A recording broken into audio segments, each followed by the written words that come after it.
Ronin and Mockingbird looks to be characters confirmed as coming in the next update in Marvel Strike Force, along with the Secret Defenders. But what role will Mockingbird and Ronin play? We also have more points added to the Val monthly milestones, so it looks like free-to-play players will be able to complete them. What do you need to do to make sure you hit all of these milestones?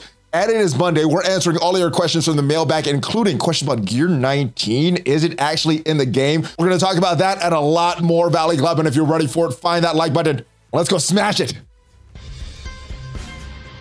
ValleyFlyin.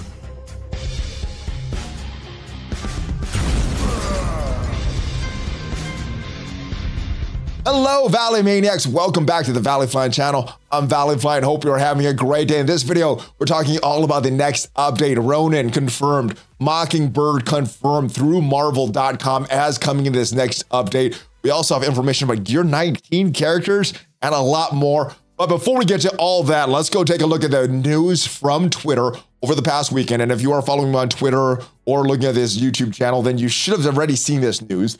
But after hearing concerns from players that would be short of completing the July monthly milestone event, the team's adding 5,500 points to the free claims for a grand total each day. That is in addition to the 2,000 that they already were giving. 7,500 points. That started from Saturday, 7/29, is going through Wednesday, 8/2. So make sure that you claim these. These are going to be on your free claims on the web store, so not milestones. So make sure you can complete all that. And that means that if you've completed all the previous events, which also includes that Eternity Decay for blitzing your butt off for Beta Ray Bill, you should be able to complete all the milestones for Val. There's a lot of gems of Sidorak in this Realm Raiders milestone. It's a solo milestone, 10,000 points here, 25,000 points here, 40,000 points here. And of course, you get 30,000 points for this Twilight Sword. So a lot of points in this final milestone.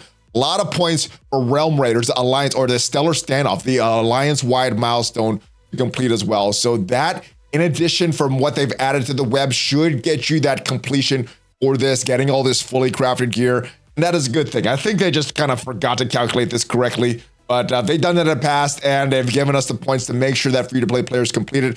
And what Archangel said, that if you've done everything and you claim what they've just added to the web, you should have enough of a surplus that it should be pretty comfortable to get all this stuff. We had this screenshot over on MarvelStrikeForce.com, and this was just what is coming up in July for Marvel games. So we have, this went out on the 28th of July, and we have information about the rest of the Marvel games on mobile. So Marvel Contest and Champions info, Marvel Puzzle Quest info, some cool characters coming to Puzzle Quest, Marvel Snap, and Future Fight, last but not, well, not last, but MarvelStrikeForce.com, we see this screenshot here. We see the screenshot of some Secret Defenders, Black Cat, Ghost Rider, Robbie Reyes. We have the hard light version of Miss Marvel, and we have Photon, aka Spectrum.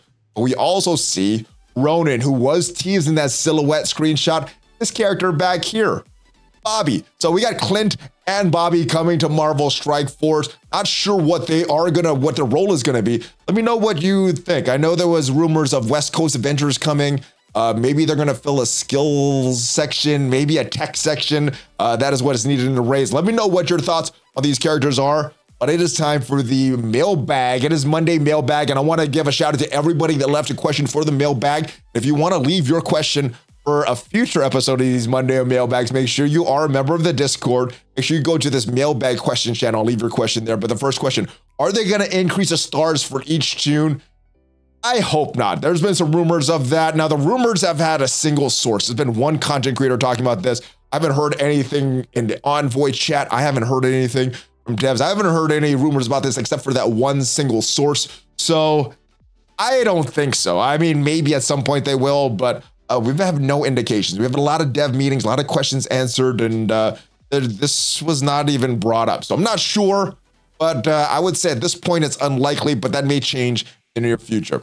All right, hey Valley, hailing from Singapore here. Notice during the final blitz, or during a blitz, a few tunes with red rings around the border. Is it an indication of new tiers to come? Below is attached picture.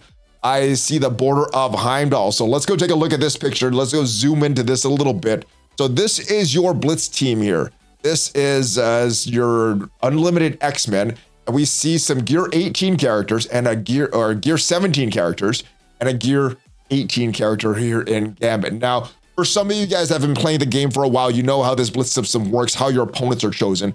If you're kind of new or if maybe you've been playing a while, not sure how these blitz matchups are chosen, well, if we look at this screen here, you have all these characters, all these gear 18 characters at 6 red star and 1 at 5, which means that after you add a red star to each of these characters, you should have not a gear 17, a gear 18 character at 7 red stars and 1 at 6 red stars. And when we look at the team that you're facing, that's what we have here. We have gear 18 characters, 7 red stars. We have 1 at 6 red star. Now for Gambit, Gambit is already 7 stars, so they can't add another red star to that. So it's going to be a 7 red star character. You have your Gambit at gear tier 18. Well, you're going to have 1 level above that at gear tier 19 with Heimdall. So that is why you may see tunes that are higher than you could actually get in the game in Blitz, because that's how Blitz is based. Yeah, I think this is a very good indication of what is to come, because obviously there needs to be something for players to chase, because one of the most boring things in a hero collector game like this is when you've collected everything, you've maxed out every tune, there's not really a lot to do. Even your gameplay that you're playing for rewards and trying to get stuff is not as fun because everything's maxed out. So there always needs to be a chase. The next chase at some point will be gear tier 19. I'm thinking that's going to be either late this year or early next year. So I don't think it's coming anytime soon, but yeah, it is going to come. And what G says as well, those are rings. Those rings are in one of those nodes of Dark Dimension 6 as well. So yeah, it should be very tough to beat. But yeah, gear tier 19, those characters are in the game right now, ladies and gentlemen. All right, I have a tough time getting a hold of support with the issue for advancing Agatha's witchcraft spell past level 5, as well as two others in my line. So I was just wondering if anyone else was affected by these bugs as well. I have not. I've heard there's some slowdown going on with the game for some players though. So I know customer service really sucks. If you can get a hold of them and get through all those automated tags, then great. Maybe they can help you. But if you can't, tag me on Discord or send a message to Cerebro or Archangel. They usually can help out. But if you are looking for some support and you DM me with these screenshots or your screenshots and everything, make sure you include your player ID number so that the devs can actually look into this and help you out here. But I have not heard about this, but that is a bad bug. And I think they'll be looking to try to fix that as soon as possible, as soon as they hear about this. All right, I have a question about Nowhere and the next legendary. Is Nowhere really worth leveling her up for her event? Because I haven't done anything to them yet, and I feel like they're a trap team on gear. So what should I do? They definitely are a trap team on gear. I mean, if you think about even the secret defenders are going to be a trap team on gear, right? But that's kind of what they want us to do: spend our gear on certain teams, and you have to make choices, because unless you're an ultra kraken whale, you can't level up all the characters in the game. You got to choose which characters to level up. And I think for an arena team, it is worth bringing it up for this event. After that, you're right, they're a trap team. They're a war offense team, and war, because it doesn't have a lot of rewards, doesn't seem like it's worth upgrading for offense or defense. Offense, I think, is a little higher than defense, but it is a trap team, but you're doing it for a good purpose. You're doing it for Black Cat, which is gonna be part of the arena meta, which means that if you want your daily dose of power cores, you need to keep up with the arena meta. So it's kind of a necessary evil, but they're kind of useless outside of the event, like, other than war offense. Nova's gonna have some use outside in other game modes, and you may want to bring a few of these characters to Dark Dimension 6 just because they're newer characters, and you may have that certain gear for the certain traits like skill and startle and annihilation. But yeah, they're a trap team, but they're worth it, I think, for Black Cat, because I think the most important game mode, in my opinion, is Arena, because that's where you get your power cores, and you could help yourself in many areas of the game with arenas. So that is I think it's a necessary evil, brother. Kind of like if you wanted Red Hulk, or if you wanted Rogue, you'd have to build up Young Avengers, even though down the road they weren't as valuable. They're not as valuable, but you're doing it for Rogue. You're not doing it for Nowhere. Think of it like that, and then I guess it's a little less painful. Hey, Valley, so what seems to be the best team that ties these secret defender characters together? I know Infestation was a bug names. I don't see a connection with this team. Well, it's actually a real team in Marvel, but like they said in the Strike Time episode, this is Marvel Strike Force unique take on this team. So there's things that are done in the MCU, there's things that are done in the comics, and then there's like an alternate universe that Marvel Strike Force lives within. So if we look at this Secret Defenders from Earth 616, we see it as a real team, and Doctor Strange is on that team and is a leader of that team, because in the actual lore, it is founded by Doctor Strange. There's a Dr. Druid there that I'm not too familiar with. But if we look at the list of these characters, there's a lot of these different characters. Hulk, Silver Surfer, Ghost Rider, Darkhawk, Spider-Woman, and a bunch of others. Some are in the game, some are not in the game. And what we have for these secret defenders is Doctor Strange trying to defend Earth. Whenever there's a big threat, Doctor Strange is going to get these characters together.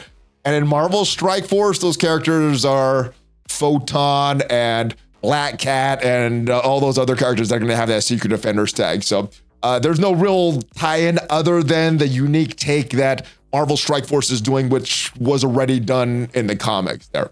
I needed help counter this opponent Arena, who is rank 1. When I use Red Hulk and hit Doom in the middle with Red Hulk, Rogue, Doom goes off, and I wonder why didn't Morgan go first? Because the Red Hulk special should allow one adjacent horseman to go first. And I'm looking at this screenshot. I'm wondering if you didn't have Kang, if you didn't have Apocalypse. You do have Kang, you do have Apocalypse. They are placed correctly with Red Hulk here, and the only adjacent horseman he has is Morgan Le Fay, so she should be getting the speed. I was trying to figure this out, but I am not sure why this is going like this. When we look at a close-up of this team, the way I would handle is probably how you're handling it. Going right here with my Red Hulk special to reduce the speed of Doom, Rogue, and Red Hulk.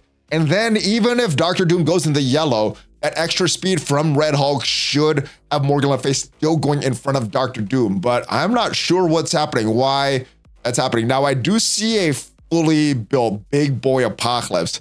That may be screwing up some things. I know when I was facing that before I had the Big Boy Apocalypse, it was screwing up some of the battles. Sometimes the ability block wouldn't land, but that doesn't seem like what's happening here. Look at the special, attacking the primary adjacent targets, applying offense down a reduced speed bar, and a filling speed bar at adjacent horseman. It should be a random adjacent horseman, but since Morgan Le Fay is the only horseman placed next to Red Hulk, she should be getting that speed and filling the speed by for Apocalypse as well. So maybe there's a bug here and it's filling the enemy's Apocalypse speed. I'm not sure what's going on with that. If you look at the passive Apocalypse, speed of this character and each ally can only be reduced by slow, but you're not reducing the speed. I guess maybe this is not slow, but you are reducing the speed there by 10%. And that should still work even with that Apocalypse passive going on. We also have the Kang passive to worry about. I was wondering if you didn't have Kang in your team, and that's filling the speed bar by 5% for self and all allies, but you do have Kang in the team. So I'm not sure what is going on, why this is not working. Obviously, it's a bug. I guess the best thing to do is if you could take a video of it, if it not working, you could send that in and look at the dev, have the devs analyze that. I think that's the best thing if it's still not working properly, but it looks like you have the team set up properly. It looks like they have it placed so that you could attack this team, but I am not sure why it's not winning though. My only guess would be the Big Boy Apocalypse there, but that still shouldn't affect what's going on with this battle. All right, hey Valley, I have a couple of doubts. First, MILF, I have her at 7 gold stars, 6 red stars. I'm assuming that what that is.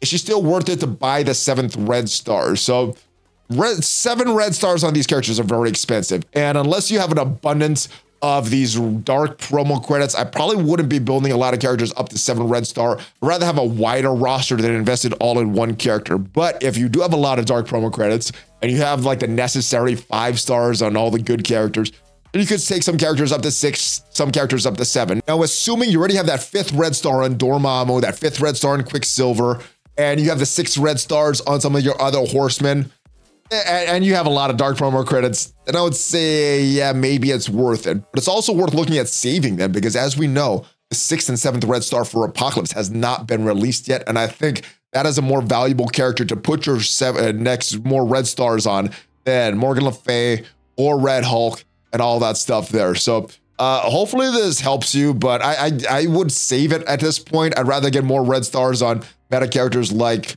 Apocalypse, but if you have all them built, have all the normal characters built, your necessary characters built, and you want to put that 7th red star on, then I think that's fine. I'd rather go wide. Now, second and last, Red Hulk. I'm ready to build him to a 5 blue, but I have him as skirmisher. I don't see why everyone has him raider. But I'm missing. What should I do? Well, if we go into the game and look at what I have for Red Hulk, it is a raider.